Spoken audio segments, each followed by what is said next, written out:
welcome. My name is Ayelet Cohen. I'm the manager of events and programs at the Burnaby Board of Trade. And before we start, I'd like to take a moment to recognize that we are on the traditional homeland of the Hunkaminam and Squamish-speaking people, and we extend appreciation for the opportunity to hold this meeting on this territory. So for over 15 years, the Burnaby Board of Trade has been the leading chamber of commerce on environmental sustainability issues, and the Climate Sustainability and Business Program houses the BBOTs continue to work to promote environmental sustainability in the business community. This program is sponsored by a number of organizations which help us make this work possible. So in the platinum level, we have Parkland Corporation, and the gold level, ABC Recycling, Alexander College, PCAT School of Business and Media, Electronic Arts, RICO Canada, and Simon Fraser University. And as always, I'd like to thank our annual partners, who are those organizations who stand out as top corporate citizens in Burnaby and support our work throughout the year. You can see their logos on the screen now. Thank you for them. And at this event, we will hear from Vancity on why businesses should be thinking about making more climate-friendly choices for their business. You live with a better understanding of how to start looking at opportunities, where to get additional information, and what priority areas you should be thinking about. So today I've been joined with Vicky Sharma-Lal. Vicky has been with Vancity for over 20 years with great background. In her current role, she provided capital and business advice to small businesses and has actively working with business members, community partners, and staff to support them in their climate action journeys. As a small business advisor, she enjoys connecting with small business owners to help them achieve their dreams one step at a time. I'm also joined today by Emily Pearson. Emily is a senior consultant of climate business at Vancity. Her role supports Vancity's goal of becoming net zero across their loans and mortgages by 2040. She works with staff members and community partners to create solutions and supports that will drive decarbonization of our members' homes, buildings, and businesses. She has been with Vancity for 8 years and has an advanced certificate in sustainable business leadership from PCAT. So Vicky, Emily, thank you for being here. I'll hand it over to you. Thank you so much. It's a pleasure to be here this morning. Okay, so I'm going to go ahead and start sharing my screen. And we really look forward to hearing any questions you may have today and hope that you leave here with a better understanding of how sustainability and climate action can be incorporated into, your operations and business planning. So, we already gave away the lead here, but my name is Emily Pearson, and I'm joined today by Vicky Sharma-Lal. You can look at our contacts here if you'd like to ask more questions, or there's also another email to follow up on at the end of this session. But we're really grateful to be here today. And I also just want to take a moment to pass this over to Vicky, who's going to tell you a little bit more about Vancity. And I want to acknowledge that I am joining today from the lands of the Musqueam, Squamish, and Tsleil-Waututh peoples who've been stewards of this land for generations. And I'm really grateful to be able to live and raise my family and work here on these lands that they've cared for. Thank you, Emily. And I am joining from the same lands, and I want to acknowledge the elders past, present, and just very grateful to be here and thankful to be part of Burnaby, actually a Burnaby resident as well too. And so a little bit about Vancity. Vancity is a financial force for change. We serve the financial needs of our members and work with members and community partners because we really want to affect systemic change and address big problems where we live. We've got more than 550,000 member owners and their communities. We've got offices and 54 branches located in Metro Vancouver, the Fraser Valley, Victoria, Squamish, and Alert Bay as well, within the territories of Coast Salish and Qua people. We've got 30.5 billion in assets, plus assets under administration. And why are we here? Vancity's made a commitment to reach net zero by 2040. And that really means that the carbon that's emitted from anything that we finance will be eliminated or significantly reduced, with any remaining emissions being brought to net zero. We know it's an ambitious endeavor, one we can't reach on our own. And to really achieve this goal, we're looking at what financial products and services we can offer to our members that are really going to help make decarbonizing their homes, buildings, and businesses easier. But we also need to work in partnership with other key stakeholders and advocate to government to bring about policies that'll really help everyone reach this shared objective. We also have committed to financing an equitable climate transition. We know that unaddressed climate change will change how we work and live, and it'll really drive further inequality. We're really focusing our work in financial health and social inclusion to help people who are most affected by the climate emergency, as well as those seeking support in transitioning to a cleaner, more sustainable living. So today we're going to go over the agenda. Today will be about climate change in your business. We really want to talk about how you can be using climate action as a business strategy. And we want to talk about decarbonization basics. And we'll talk a bit about funding and support, where you can find that. Great. And over to you, Emily. Thanks. Thank you. So we're going to start off by just trying to connect the dots of where climate change intersects with your business. This is a bit of the grim reality to start things off, but it's also just important to feel really informed about what the future holds at the moment. Sorry, Emily. Sorry for interrupting. We just can't see your slides. Oh, if you want to. Okay. Thank you. Sure.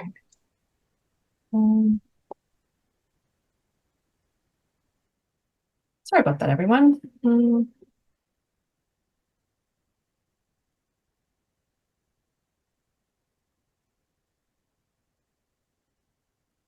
Okay, how's that?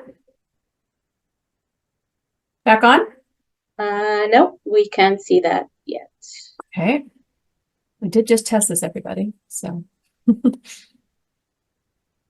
Oh, now it works. Just okay, there we are. Yeah. Perfect. Thank you. Okay, sorry about that, everybody. Well, you missed our faces and, nice photo of our Vancity head office, our net zero by 2040 commitment, and also our commitment to financing an equitable transition, which Vicky laid out on our agenda for the day. So that's good. We're getting into the serious matter of things. So first, let's talk about how climate change does connect to your business. And this is really about just acknowledging the present reality. So we are in a climate emergency. And we know that global warming in 2023 hit the highest ever on records compared to pre-industrial levels. So we had about 1.48 degrees in warming. The Paris Agreement, which globally many countries signed on to, sought to keep our global warming below 1.5 degrees to avoid the catastrophic impacts that will come beyond that amount. As an example, for every 1 degree the planet warms, we'll see 7% more moisture in the atmosphere. This is tied to all the weather swings, major weather events that we've been experiencing in the past few years. And as we know, there's also just we're living in really the front lines of things here in BC. So we will see more forest fires. Unfortunately, heat-related deaths did come as a part of that heat dome as well. Flooding, then on the opposite side, drought, crop loss, species impacts. So this is the reality that we are in right now. And with global warming going beyond 1.5 degrees, which unfortunately it is fairly likely to do, but there is still a window of opportunity if all nations in the world were to work together in a little bit more of a collaborative way. beyond that 1.5 degrees, getting to 2 degrees, you really do see this significant increase in the frequency and intensity of these weather-related events. So this is just understanding that physical change that's happening all around us, and the impacts that those are facing to our businesses, to our homes, our employees, our families, and then of course the broader supply chains and inputs that we all rely on. So in 2020, small and medium enterprises were responsible for about 41% of all Canadian greenhouse gas emissions. So they certainly have a huge significance in terms of the potential for reduction. In 2022 as well, it was measured that about 32% of Canadian SMEs had not taken any climate action and really had no intention to do so.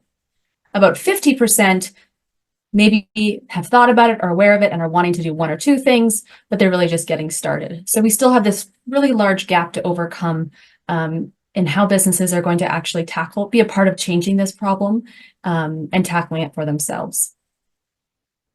So fundamentally, we need all hands on deck for this. And this is about everybody pulling from the same boat, looking to the same direction, the types of actions that can all collectively contribute to reducing or maintaining the warming that we have already reached. So let's talk about some of the risks that the climate emergency brings to a business. The first one is exposure to changes in laws and regulations. I'm going to talk about this in a little bit more detail later, but we know that at the municipal, provincial, and federal level, that there is commitments to net zero by 2050 in nearly all those cases. And because of that, there is policies and regulations that are increasingly going to be impacting businesses. So how those, majority, I would say, are starting with very heavy emitting industries, certainly looking at, oil and gas production, like large scale manufacturing, mining.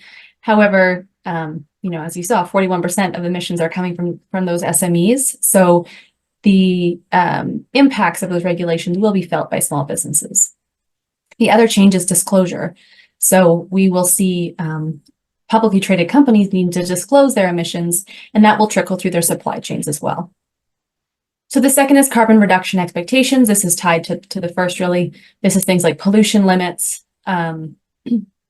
The carbon tax is also part of that first type of risk, where that could be an increasing cost borne by businesses. The third is transition costs. So in order to be a part of this change or to comply with regulations, there will be investments that businesses have to make. Looking to make smart planning, getting ahead of the curve, really being thoughtful about anticipating those costs in a business plan will really pay off in the long run and help to minimize any sudden shifts for the business. We're also seeing changes to insurance coverage and premiums. There's already companies in the US that are not insuring homes anymore because of fire risk. We've seen limited insurance applicability in the construction industry and the interior. So people are having trouble building new homes because their builders can't get insurance. So this is also, and we're also seeing changes in explorations by insurance companies around premiums for if you are a high emitter type of business. So not in market yet, but exploration is happening. The fifth is, something that's really easy to understand, which is that physical risk. So how do those climate impacts, those climate emergency weather events actually impact your facilities, your operations, your employees' abilities to get to work, your employees' homes or families, and your supply chain as well. So supply chain risk, we've seen so much of that, obviously, in the last few years. I don't need to dig into that. So not just climate impacts that, the pandemic had huge impacts to there as well. And then finally is reputational risk. The market has shifted so much in what consumers and B2B really demand and are looking for. So it's important to be really considerate of how the shifts and expectations in certain industries are changing, so as not to be left behind and not to risk sort of having a negative reputational impact on your business. And we know that climate change, based on some research, 69% of companies expect the physical impacts of climate will disrupt operations over the next 5 years. And many of you may have been impacted in some shape or form as well, too. And 30% say that severe weather patterns are already creating challenges. And only 20% of small to medium enterprises have a plan in place to address the impacts of climate change. And then 30% of small to medium enterprises say greenhouse gas costs, so the carbon tax, they're already having an impact on their economic performance. And if you had thoughts, it'd be really interesting to hear if anybody's wanting to share in the chat of how, any weather events thus far or, shifts in our climate have impacted your business. Sharing those can really create a meaningful story for others to be ready and to recognize that maybe they weren't the only one as well who might have dealt with that. So we know that climate action is risk mitigation. And that, this is the first point we really want to make here. And so throughout this, we'll sort of be making these summary slides, but this is the first point to really drive home.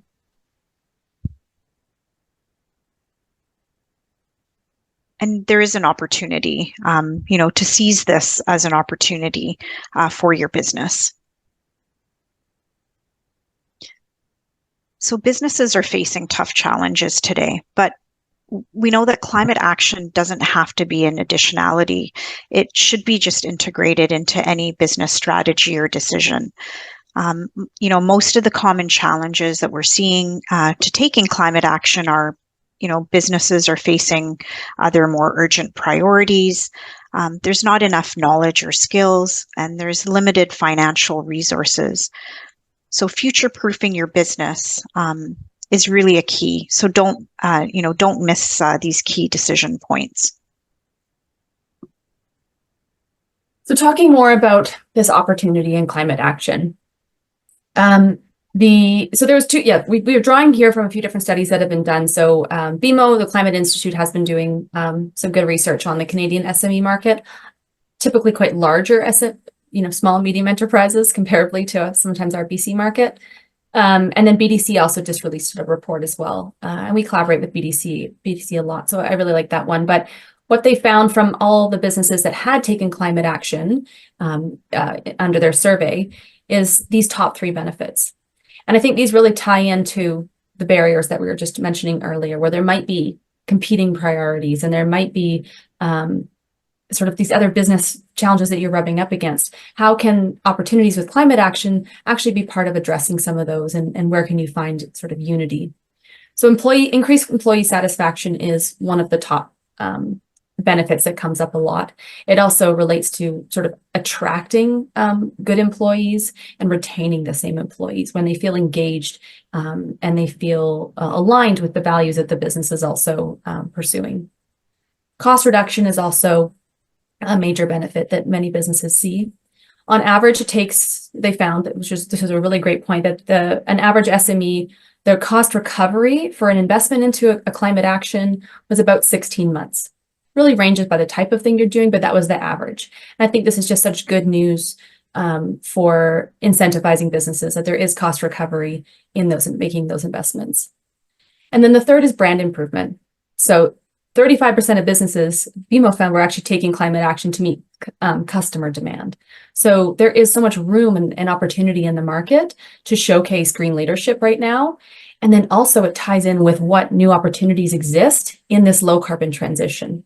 So we have, while there may be a constraint on high emitting practices, there's this flourishing opportunity with low carbon practices, whether that's new products or services, new ways of doing things, circular supply chains, really thinking innovatively about how you can create a more efficient business, a low carbon business, and then really getting to showcase that through your brand. This is the perfect time in the market to be able to do that. So we wanted to share just a story just to help bring those points home. So Habit Coffee is a member of Vancity's. They operate a few coffee shops in the Victoria area.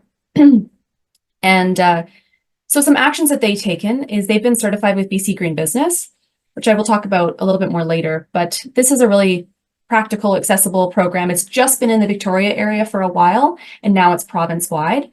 And so through that, they have these great industry-based checklists, and Habit was able to pursue a variety of actions. And every year you get certified, you have to take on new actions. But they might relate to waste, packaging, water consumption, energy use, how they're engaging with employees, reconciliation, there's a wide variety of opportunities. They've been diverting 96% of waste away from their landfill. And it's this sort of commitment that they're all striving for and that they know is really important to their business, which is leading to the benefits that they've been seeing. So they've been able to attract really strong employees. And for them, what that meant is that the employees have been staying on longer. So upwards of 3 years, which in the coffee industry is typically a challenge. And with the cost of employee turnover being about $1,500 per hourly employee, this has paid off for them in the long run. So this is just an example of how they've been able to really leverage those climate actions to serve their business needs as well. So I just wanted to go back to what we're seeing from the sort of compliance perspective as well. So we will likely be seeing new laws and regulations from government and changes to industry standards as well. So these are going to be around reporting and disclosure requirements. So like I mentioned, if a publicly traded company is having to now disclose their emissions, they have to then go to their supply chain, which could be a business that, say sells to Home Hardware, sells to Walmart. And that business is going to have to understand their own emissions to disclose that to their purchaser. There also may be enhanced oversight over pollution, chemicals, waste. These are going to be in a bit more of the heavy emitting industries, but we're not sure yet where they could trickle out to. And then emission reduction requirements. So there may be caps on emission placed in certain industries as well. We're also seeing increased sustainability requirements in contracts, especially for any government contracts. So the procurement space is one that's always been a good indicator for green leadership, I think. And so as we start to see new requirements in place, maybe more stringent or higher bar around performance, then that's going to be a call for many businesses to have to seek to make new changes. And like I mentioned already, the insurance coverage and premiums we are starting to see some shifts in that area.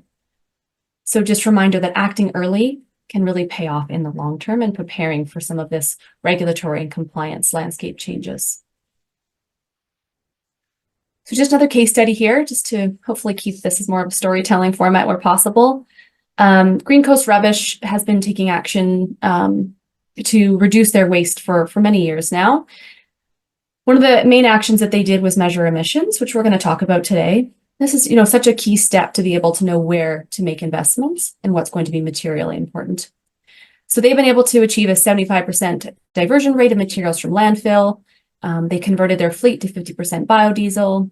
They're offered transit passes for employees for commuting, and they've focused on reducing paper use in a couple areas.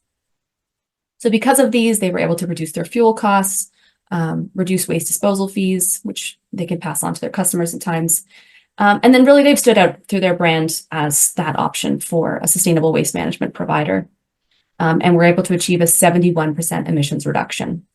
So at some point, that really end goal is about the global commitment to making a positive impact.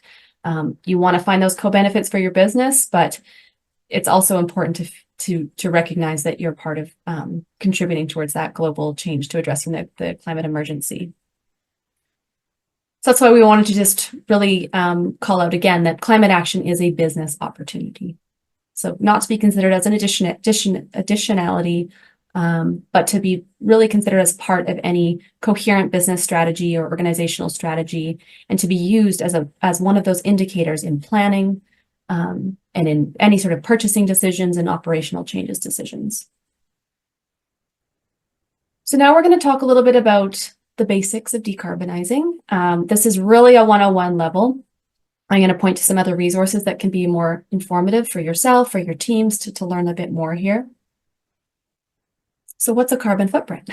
Starting off very, very easy here. A carbon footprint is a sum of all the greenhouse gas emissions produced in a year as a result of a business or organization's operations. What's a greenhouse gas?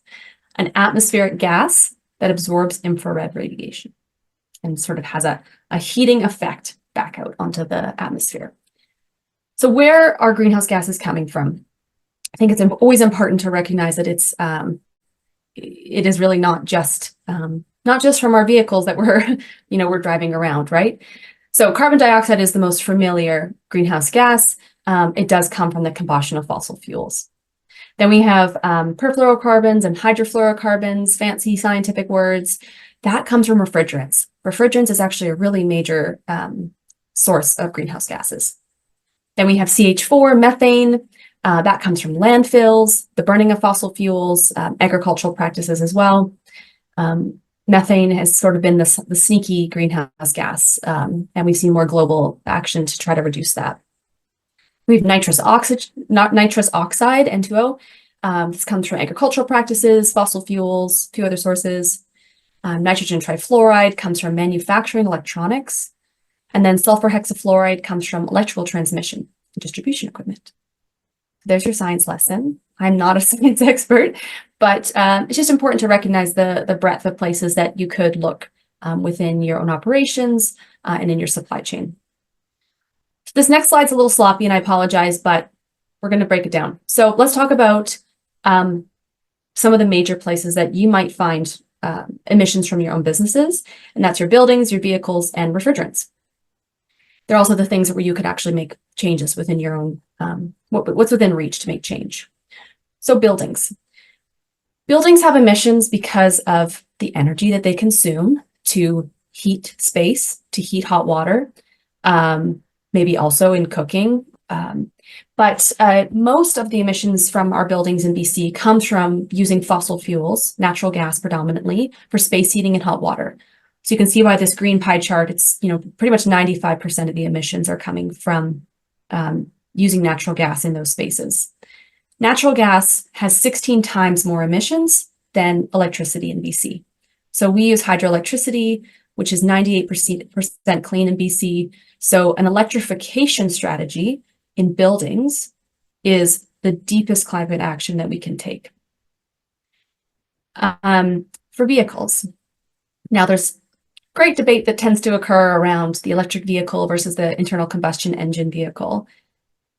It is true that in the production of an electrical vehicle that there are more emissions, but it only takes a couple years on the road for that fossil fuel vehicle to completely outweigh the electric vehicle from emissions, because they have those tailpipe emissions. So the burning of fossil fuels through driving the vehicle produces a greater amount of emissions than the production of the electric vehicle. So do keep that in mind. We have a plethora, a growing option of electric vehicles. There's some great Canadian-made, mid-sized trucks now, larger haul vehicles that are really trying to enter the market. And we also see a little bit of change happening in the conversion space as well, which is exciting for things like heavy-duty long-haul trucks that are extremely expensive. But if we can actually just change out the engine system, then we can preserve the body of the vehicles. So definitely, if fleets and driving is a huge part of your operations, then this is an important place to be looking and making planning. And I can also provide some more resources for getting advice on making that planning and that switch. So refrigerants, again, refrigerants is actually one of the easiest things to do, because all you have to do is call your supplier and ask for a different type of refrigerant. So refrigerants have something called a global warming potential factor in them. And so, these R12s, R23s are really common, but if you were to instead move to an R32 refrigerant or R22, then you could significantly decrease your greenhouse gas emissions, and it has a really minimal cost impact typically. So that's always an easy one to make, just talking to your supplier. So let's talk about, again, these understanding of where to begin. So this chart sort of shows the progression that you might face as an organization. All businesses are really starting at this current state, or perhaps you've already made some changes and you're starting to go down that yellow line. But your current state is your baseline, and that's often a base year you can start to measure off of. The goal is to first reduce your emissions as much as possible through your operations, through design changes, through electrification. To reach carbon neutrality, you could simply then try to reduce some and then purchase offsets for the rest. Fortunately, that's not really where we're headed, and that's not going to address our climate emergency quite as much as perhaps we used to think. So getting to zero carbon or net zero is really more of the goal. And that's taking the deepest emissions that you can possibly take out of your business. And if there's anything that you really can't reduce, then you're looking to a carbon capture or maybe an offset project to bring you down to net zero. If you happen to be a business that is able to, say, add solar or geothermal, and you're able to start producing more energy than you use, you could head into that very exciting net negative space, which is not very common, but would be highly desirable. So this is sort of just understanding that journey. So tackling that journey really is best done by first starting to understand your own emissions. Measurement, really, I can't overstate this. It is such a valuable exercise to know that you're making investments in the right places. And thankfully, it does not have to be overly complicated, especially when you start to develop a system and it becomes more intrinsically part of your annual operations. So the first steps are to start to identify your emission sources and then set a boundary. Are you going to measure every year? Are you going to measure a certain location of yours? And then you're going to bucket those into your scope 1, 2, and 3. And I'm going to explain that. Then you're gathering that activity data, and then using a formula, you're going to convert that to carbon dioxide equivalent, really, so that you know how many total greenhouse gas emissions you're producing. And don't worry, this does not have to be done on your own. So let's talk about where your emissions come from and where you can have control and where it's a little bit more difficult. So the emissions calculation science and methodology is called Scope 1, Scope 2, Scope 3 emissions. And really, you're going to have the most amount of control over your Scope 1, Scope 2. So this Scope 1 is direct emissions, emissions that come from fossil fuels combusted on site or in your owned company vehicles. So these would be natural gas, gasoline in any equipment, propane, marine diesel, and refrigerants. Scope 2 is electricity. So electricity is created offsite, and that's why it's an indirect emission. And this is for any emissions that would come from that. Again, thankfully in BC, because we have clean electricity, Scope 2 is usually very, very negligible for any organization. So Scope 1 is where things should be first focused on. Scope 3 is everything else. And that's what makes it typically the largest source of emissions for any business or organization. And it's also often the most challenging. So Scope 3 has business travel and staff commuting, but it's also got paper use and waste and electronics use and shipping and all of the things that you might utilize as inputs in your supply chain as well. So some of those things you can, have an impact on, deciding to travel less, eliminating paper use, diverting from the landfill. But aspects of your supply chain that you don't have control over are very difficult. So if you can't control how that electronics equipment is produced, and that's your input, it makes it very difficult for you to reduce that Scope 3 emissions. Any and all advocacy is good advocacy. So asking questions to suppliers, demanding alternatives, exploring other options in the market, those businesses are taking note of those. And that's where that regulatory environment is going to be very helpful, because when regulations force those other bigger businesses to change, then that trickles down to your business, and you then will hopefully have a lower emitting product or input to use in your business.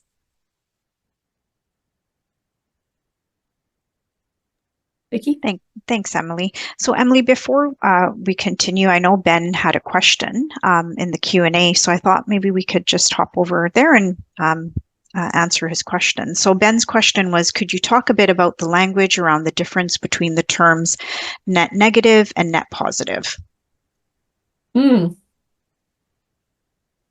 I use those interchangeably, to be honest.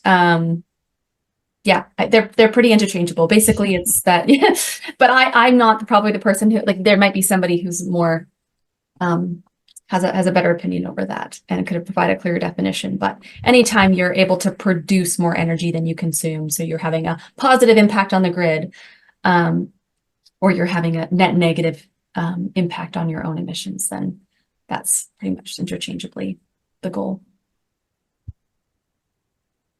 There's not very many examples out there. And there's some contentiousness over the folks that do call them those titles sometimes. But I hope to see more of that. Great. Thanks, Emily. Yeah. So, just to talk about the challenges, and, we know that businesses face challenges to come up with resources and supports. And this is where, we want to help you by providing you with some services and products that we've developed with keeping our business members in mind. So we've created a YouTube video series, and it's really providing you an opportunity, helping you, your staff, and your customers really understand the climate journey. There's 3 of them, and it goes from very basic to what is decarbonization to how to measure my emissions, and then decarbonization and funding opportunities. Again, the videos are really easy to follow and understand, and it's a great opportunity to to review them, and you can review them as many times as you want. We've provided the links in here as well too, and you can also go to Vancity's YouTube page to find the series as well too, and it's available for everyone to see. And talking about the measurement piece that Emily spoke about earlier, to understand where you're at when it comes to emissions. To make it easier for businesses, we've actually developed a free emissions calculator workbook. And it's a downloadable workbook, and it's going to help your business identify your main greenhouse gas emissions. And it helps you calculate them by location and by year.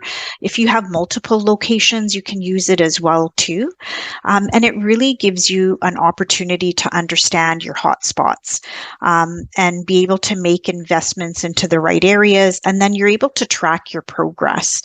And you can it's a self-serve tool, and you just go to our vancity.com Business Banking Resource Center, and I've provided the link as well too.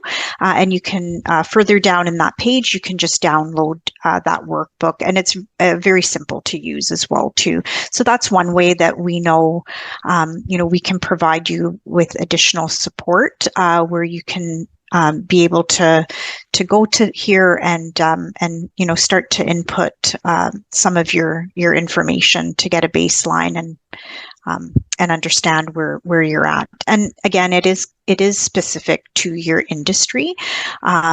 It's very unique. It's not, you can adjust it to how your business is running, what type of emissions you have, what you're doing.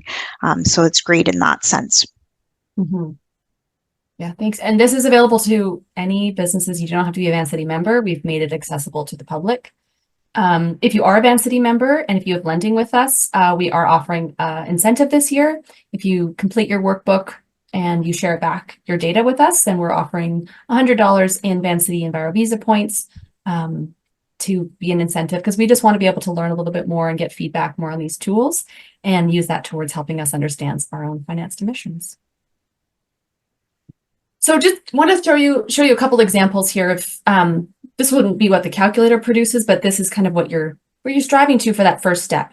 Understanding that baseline is so important. So here's an example of a manufacturing company. By doing their measurement, they were able to see that shipping does represent, almost a quarter of their emissions. Fuel use and natural gas represent the vast majority. So that's coming from their own vehicles, for moving materials around, their heating of their building, and then also just their equipment use. So any electrification there is going to have a dramatic impact. With that fuel use in natural gas, you look at that and you know that that's going to get subject to the BC carbon tax. It currently is, and that will be set to triple over the next until 2035. I just forget the end date. So that is going to be a price that does continue to increase over the years and could be subject to additional regulations as well. And then if you look at an example of a restaurant, obviously cooking is a massive activity. So natural gas use is the dominant emission source for a restaurant. And then paper is very high. The packaging that they use for their food is also a really high emission source. So when you've gotten that baseline, then these are, you're starting to take a look at the activities. And this is just a small smattering of opportunities that could be looked at. but you'll start to see them in terms of these major categories of what we could do in our buildings, in our fleet or our shipping, our materials, and then in our operations generally. So in buildings, as I've mentioned several times, switching to electric space heating and hot water, installing a heat pump so that you can actually have air conditioning as well. That's the dominant recommendation, for all buildings across BC now. Improving insulation or air sealing is also extremely important so that you have a better building to be heating as well. Using air curtains in doorways if you have areas that are constantly open. Any automation of systems can be, a huge money saver. Those ones typically pay for themselves very quickly. LED lighting still on the list because it still needs to happen and it's a quick money saver as well. And then looking as well to solar and geothermal. Now those aren't going to reduce, well, unless you're switching off of fossil fuels, it won't reduce your emissions, but they can be ways to lower energy costs or get you into that net positive category. So transportation, optimizing shipping, still can happen in so many operations. Choosing to reduce business travel. Vancity's made a lot of conscious choices about this over the years as well, but when and where we will travel to internationally or using flights. Switching to all electric fleets if possible, slowly starting to integrate that transition, improving the fleet behavior, such as reducing idling, and then supporting low carbon staff commuting. So what else can you do to encourage carpooling, biking, transit with your employees or work from home? Materials, reducing packaging, using recycled materials, reducing paper use is a massive source of emissions, actually. And as I mentioned, really talking to your suppliers and asking what alternatives they might have. And then choosing to divert your waste from landfill, improving your sorting practices, using refurbished electronics, recycling those electronics. For operations, more energy efficient equipment, obviously. I think more excitement is really that I see is in the circular supply chain, where outputs from your business could become inputs to your own business or inputs to another business. Burnaby has great opportunity in this space because of the concentration of businesses in the relatively small geographic area and the diversity of operations. And so I think just really looking creatively around ways that you could shift. This also gets into the space of new products and services. So if you're bringing something to market that's actually from more reclaimed materials, that's going to be a differentiation for you. And then really engaging your employees in your climate ambition. This is so crucial because what matters to them they'll buy into and they'll be part of that journey with you. And it won't feel like a restriction or a chore, right? But it feels like an ambition together and an exciting journey. Again, really embedding climate considerations into business strategy, and then looking to get certified through green business programs. I've got a few of those mentioned at the end here, but there's a number of different options that can really help to walk you through some great steps and also get you that recognition as well, which you can use in your branding. So the main summary point here is that climate action is going to look different for each business. And that's why measuring what happens to you is so important so that you can make sure that you're focused on the right activities. Thanks, Emily. So, where do you start as a business owner? And I know Emily talked a bit about sort of, some basics and we talked a bit about the calculator. You can start with just creating your emissions baseline. And when you're starting to do this, it doesn't have to be perfect. Once you start it, you'll be able to see what you want to include in there. And you want to start considering your business plans, your growth, your purchases, your new products, operational changes, as you're sort of putting your baseline together. Then you want to set a target. So what you want to do is you want to review your carbon footprint. You want to start thinking about provincial and national climate targets. You want to start to look at ways that maybe you could start changing in your industry. Businesses that join industry groups and you start talking with peers, you can start talking about shared challenges and also shared resources, what's out there in the industry and what's working for some folks and what's not working for some folks. And it's really critical when we talk about, attracting and retaining employees, getting your team involved in your target setting and your action plan. Really hearing the voices of what they're saying and perhaps, involving them in that process. There might be some low-hanging fruit to implement as well, too.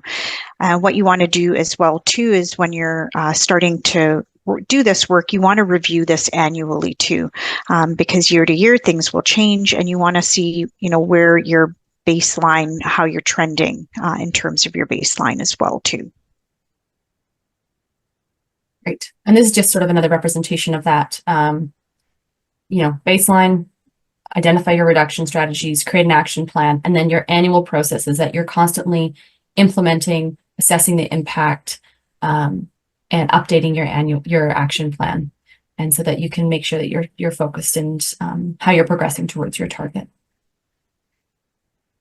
And some tips for decarbonization plan is to really include your short, medium, and long-term actions.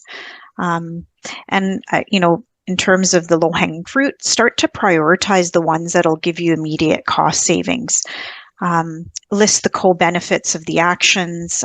We talked about employee engagement, but also, improving employee well-being, having more efficient work processes, creating a better working environment for your team and for yourself and for also your customers potentially, including your emissions reduction targets and any sub goals. And then, ensuring that the bigger items, they have an estimated cost for budgeting purposes, that you've got them, laid out and that they're visible to know what they are and what it would cost to implement them. And to assign a lead or department to each action area is really beneficial because you have somebody who's going to be accountable and who is following through on those actions that you're wanting to set. And again, updating it annually and really tracking your progress is key. And the other piece that's really key is just sharing it out with your staff as well too. And we do see businesses who are publicly sharing this information or putting it on their websites as well too for their customers and clients to see as well too. And this is where, we know again, businesses face challenges. So for Vancity members, we are offering free climate coaching. Basically what you get is you get 3 hours of free one-on-one support with a Synergy climate coach. And Synergy has been in the industry for a very long time, and they're a climate leader, and they've worked with multiple different organizations, different types of industries, and they'll really help you understand where your emissions come from, what actions you can take.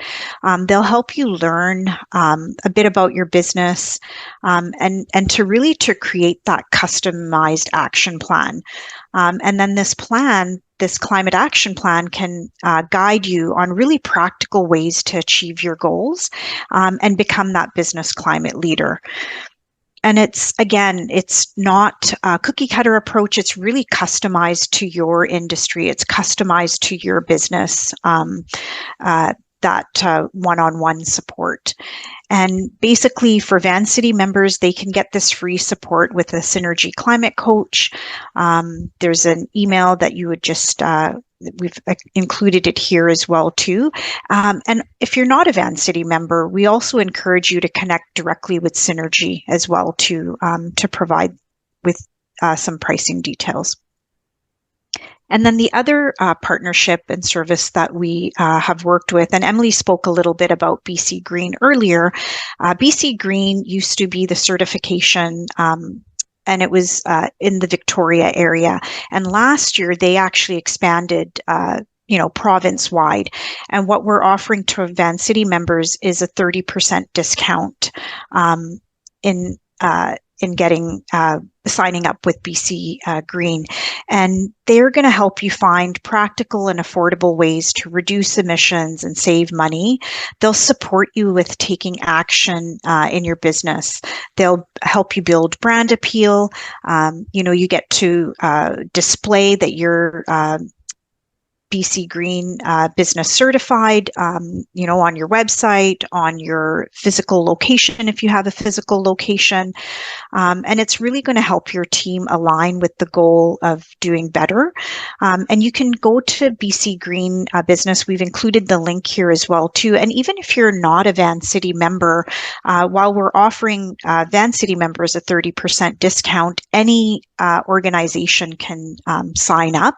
And again, they do work with your specifically with your business in terms of your industry or your background. They'll work specifically with the needs of your business. Thanks, Vicki. So really, we want to just summarize as saying that climate action requires a smart plan. So we've hopefully provided some of those tactics for approaching that plan and some other resources. We're running towards the end here, but really quickly, I don't want to forget talking about some funding and support. If we don't have time to get through it all, then at least point to some resources on vancity.com and otherwise. So the first two main resources are government. So Clean BC is the provincial plan for reaching their net zero target, and their Clean BC Better Buildings website and their Go Electric website are really those great home bases to find lots of great information and resources, but also that ever popular rebate search finder. So understanding what money might be available to you to offset the cost of some of these building upgrades or fleet upgrades, you can go there and search for what you might be eligible for. For certifications, again, this is a great way because they actually help you through the what's required. You're actually being guided towards what are good impactful solutions. So sometimes that's a nice option, and you do get that ability to recognize your brand at the end as well. There are some great industry specific certifications. I'm not going to list all of those, but you might be familiar with some of those. But BC Green Business, B Corp, BMO Radical, Climate Smart, those are all great programs.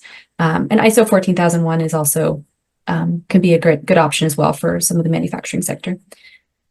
Other consultants, Synergy Enterprises is great. There's Decade Impact, there's Leverage Lab, and then the universities and the colleges actually have great programs where students need projects. And, the UBC Climate Lab, the BCIT Sustainable Business Leadership Program, they look for projects every year. And so it can be a great way for you to get connected with students who are highly motivated and can bring some great expertise to helping you tackle a particular problem.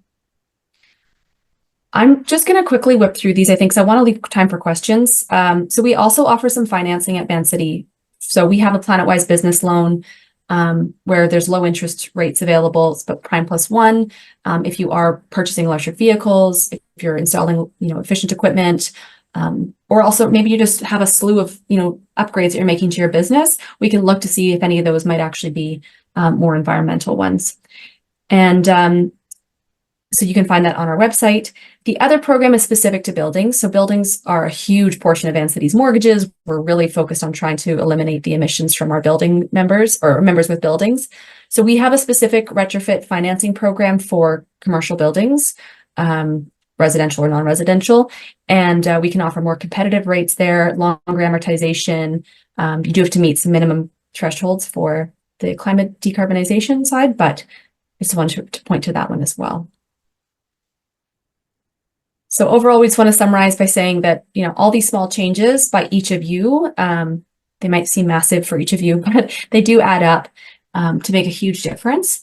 And being, again, that all hands on deck mentality, really thinking ahead, planning, can pay off to you being a strong leader in the future and being a business that's going to be here for the next 25, 50, 100 years because you were thoughtful and planned and were part of the low carbon transition. So thank you so much for your time today. And we'd love if we have a few minutes left for some questions, if anybody would like to ask more questions. And there's also our web, you can email that greenbusiness@vancity.com as well there at the bottom.